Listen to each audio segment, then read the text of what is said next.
Assalamualaikum warahmatullahi wabarakatuh. Selamat pagi anak-anak. Sebelum mulai pembelajaran, sebaiknya kita berdoa dulu. Berdoa akan Ibu pimpin. Berdoa dimulai. Berdoa selesai. Anak-anak, apa kabarnya hari ini? Sehat selalu ya. Kali ini kita akan belajar tema 7, subtema 3. Indahnya keragaman di negeriku. Tujuan pembelajarannya adalah 1. Siswa mampu menyebutkan aktivitas ekonomi di Indonesia dengan tepat. Yang kedua, siswa mampu menjelaskan arti penting keragaman aktivitas ekonomi yang ada di Indonesia dengan tepat. Anak-anak, negara Indonesia itu sangat beraneka ragam. Misalnya ada suku, ras, agama, serta aktivitas ekonominya. Kali ini Bu Guru akan membahas keragaman aktivitas ekonomi yang ada di Indonesia. Apakah ada yang tahu aktivitas di Indonesia itu apa saja? Ya benar, ada petani, ada peternak, ada penebang kayu, ada nelayan, dan masih banyak lagi. Jadi, aktivitas ekonomi di Indonesia sangatlah banyak. Keberagaman aktivitas ekonomi di Indonesia sangat dipengaruhi oleh potensi daerah tersebut. Potensi daerah adalah segala sesuatu yang ada di daerah tersebut kemudian dapat dimanfaatkan oleh manusia. Di Indonesia terdapat berbagai aktivitas ekonomi. Di sini, Bu Guru akan menjelaskan dengan media pop-up. Media pop-up ini adalah media yang memiliki unsur 3 dimensi dan memberikan cerita yang menarik dan menampilkan gambar bergerak ketika halamannya dibuka. Yang pertama, di Indonesia ada aktivitas ekonomi di bidang pertanian. Oleh karena itu, sebagian besar perekonomian di Indonesia bersifat agraris atau pertanian. Aktivitas yang terjadi di bidang pertanian adalah yang pertama ada petani padi. Petani padi hasil panennya berupa padi. Kemudian petani jagung hasil panennya berupa jagung. Yang kedua, aktivitas ekonomi di bidang peternakan. Peternakan adalah orang yang membudidayakan hewan kemudian diambil manfaatnya. Yang pertama ada peternakan sapi. Peternakan sapi termasuk peternakan hewan besar. Sapi diambil manfaatnya yaitu kulit, daging, dan susu. Kulitnya dimanfaatkan untuk membuat jaket. Kemudian daging dan susunya dikonsumsi manusia. Ada peternakan kelinci. Kelinci termasuk peternakan hewan kecil. Dimanfaatkan manusia, diambil dagingnya. Kemudian yang ketiga ada peternakan ayam. Peternakan ayam termasuk peternakan unggas. Diambil manusia, bulunya, daging, dan juga telur. Yang ketiga, aktivitas ekonomi di bidang kehutanan. Aktivitas ekonomi di bidang kehutanan ada seorang penebang kayu. Kemudian Hasil hutannya berupa kayu, kemudian ada kina, dan juga ada karet. Hutan mempunyai fungsi yang sangat bermanfaat bagi kehidupan manusia. Yang pertama, sebagai penyimpan cadangan air dan sebagai tempat tinggal binatang dan juga tumbuhan. Aktivitas ekonomi di bidang kehutanan harus sangat memperhatikan kelestarian hutan.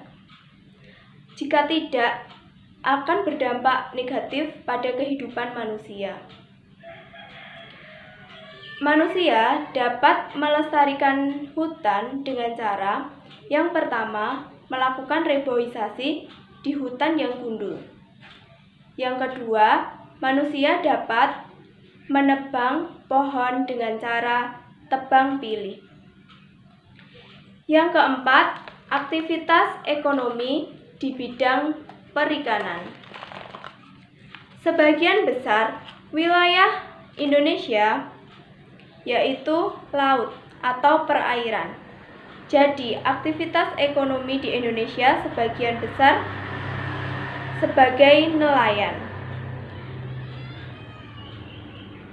Nelayan dibagi menjadi dua, nelayan tangkap dan nelayan budidaya.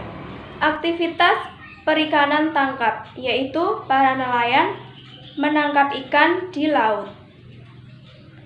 Aktivitas perikanan budidaya dilakukan di darat atau di air tawar. Kemudian ada aktivitas petani garam. Hasilnya berupa garam. Semua aktivitas ekonomi di Indonesia sangat membutuhkan kerjasama antara berbagai pihak. Misalnya, pedagang dan pembeli. Karena di Indonesia terjadi wabah COVID-19, maka aktivitas ekonomi di Indonesia mengalami penurunan di bidang penjualannya.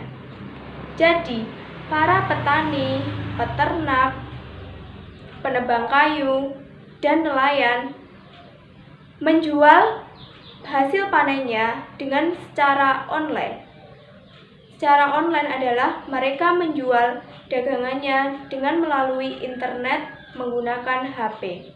Jadi, anak-anak, aktivitas ekonomi di Indonesia sangat beragam ya. Ada petani, peternak, penebang kayu, dan nelayan. Petani, peternak, penebang kayu, dan nelayan harus saling bekerja sama agar mendapatkan keuntungan dan dapat menciptakan persatuan dan kesatuan. Anak-anak, jadi aktivitas ekonomi di Indonesia sangat beragam ya. Keberagaman suku bangsa, budaya, agama, dan kepercayaan menjadi daya tarik wisatawan asing untuk berkunjung ke Indonesia.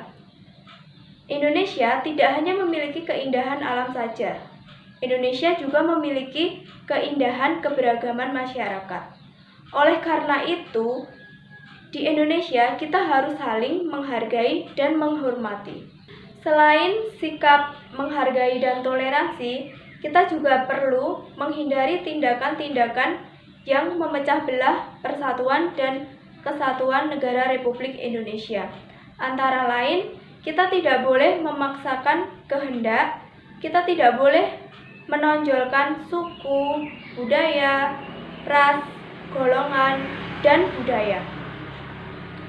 Dan kita tidak boleh mementingkan kepentingan pribadi. Sudah jelas ya anak-anak?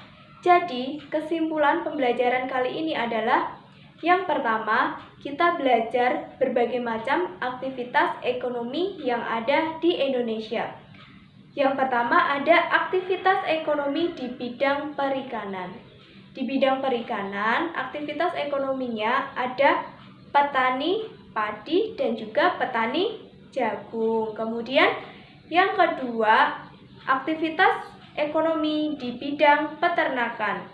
Pekerjanya adalah seorang peternak. Ya, ada peternak ayam, peternak sapi, dan peternak kelinci. Peternak ayam termasuk peternakan unggas. Peternak sapi termasuk peternakan, iya benar, peternakan besar. Dan peternakan kelinci termasuk peternakan kecil. Yang ketiga, aktivitas ekonomi di bidang perikanan. Di bidang perikanan ada aktivitas perikanan laut dan aktivitas perikanan budidaya. Aktivitas perikanan laut, para nelayan menangkap ikan di laut. Aktivitas perekonomian di darat dilakukan di darat. Kemudian yang terakhir ada aktivitas ekonomi di bidang kehutanan. Ada seorang penebang kayu. Ya, hasil panennya bisa berupa kayu, kina, dan karet. Di bidang kehutanan, dalam bekerja, kita harus memperhatikan kelestarian hutan. Dengan cara kita bisa melakukan reboisasi di hutan yang gundul, dan kita bisa menebang pohon dengan cara tebang pilih. Kemudian kita juga belajar menghargai keberagaman masyarakat yang ada di Indonesia. Kita harus menghindari tindakan-tindakan yang memecah belah persatuan Indonesia. Antara lain, kita tidak boleh menonjolkan budaya, ras, golongan, dan agama. Kita tidak boleh memaksakan kehendak kita masing-masing, dan kita tidak boleh mementingkan kepentingan pribadi di atas kepentingan kelompok. Sekarang Bu Guru punya PR buat kalian dikerjakan di rumah. Ditulis di buku tulis ya. Yang pertama, apa pekerjaan orang tua kalian? Dan apakah wabah COVID-19 mempengaruhi pekerjaan orang tua kalian? Besok pagi, ketua kelas tolong PR-nya dikumpulkan di meja ibu ya. Sebelum menutup pembelajaran, sebaiknya kita berdoa terlebih dahulu. Berdoa akan ibu pimpin. Berdoa dimulai. Berdoa selesai. Sekian yang dapat ibu sampaikan. Kurang lebihnya mohon maaf. Wassalamualaikum warahmatullahi wabarakatuh. Semoga pembelajaran kali ini bermanfaat.